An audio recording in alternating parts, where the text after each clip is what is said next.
검언유착 의혹 사건과 관련해 수사를 계속할지 여부와 기소 타당성 등을 판단할 검찰 수사심의위원회가 오늘 열립니다. 네, 취재기자 연결해서 자세한 소식 알아보겠습니다. 김수강 기자.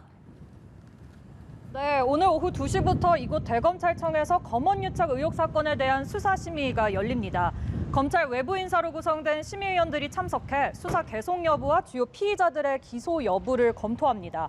오늘 수사심의위에는 검언유착 의혹의 피해자라고 주장하는 이철 전 밸류인베스트 코리아 대표 측과 피의자인 이동재 전 채널A 기자, 한동훈 검사장도 직접 참석할 예정입니다.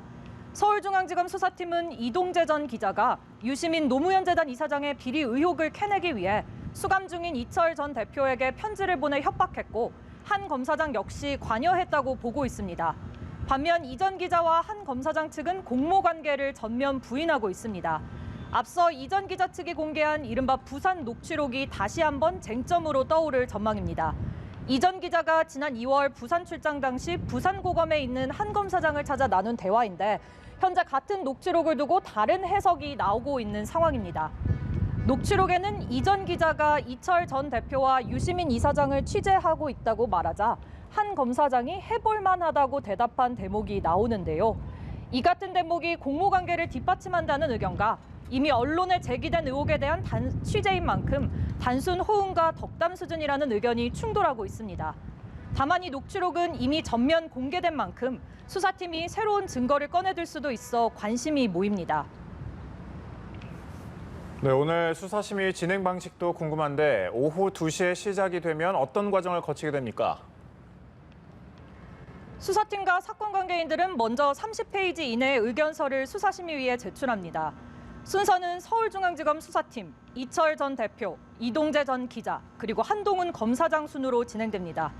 순서대로 각 25분씩 의견을 개진하고 15분간 심의위원들이 질의에 답하는 방식입니다. 심의위원들은 의견을 듣고 자유 토론을 거쳐 이 전 기자와 한 검사장에 대한 계속 수사 여부, 기소 여부 등을 판단한 뒤 검찰에 권고합니다.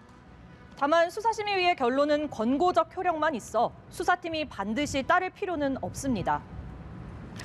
네, 결국 오늘 어떤 결과가 나올지가 최대 관심사인데요. 결과는 언제쯤 나올 것으로 예상됩니까? 검찰 내부에서조차 의견이 크게 엇갈리는 사안이라 의원들도 의견 일치를 보이기는 힘들 것으로 예상되는데요. 과반수 찬성 표결을 통해 의결을 이룰 것으로 보입니다. 이 표결 절차는 일단 오후 6시부터 시작하는 것으로 예정돼 있는데 토론 과정이 길어질 수도 있습니다. 특히 서울중앙지검 수사팀과 의견이 엇갈렸던 대검 형사부 역시 수사심의위에 의견서를 제출한 것으로 알려졌는데요. 대검 형사부는 수사팀과 달리 이 전 기자에게 강요미수 혐의를 적용하기 어렵다는 입장을 유지해왔기 때문에 이 같은 의견이 담겼을 것으로 보입니다. 그동안 윤석열 검찰총장과 이성윤 서울중앙지검장은 검언유착 의혹 사건을 두고 공개적인 마찰을 빚어왔습니다. 추미애 법무부 장관의 수사지휘권 발동까지 불렀던 사안인 만큼 이번 수사심의 결과가 수사의 분수령이 될 전망입니다. 지금까지 대검찰청에서 연합뉴스TV 김수강입니다.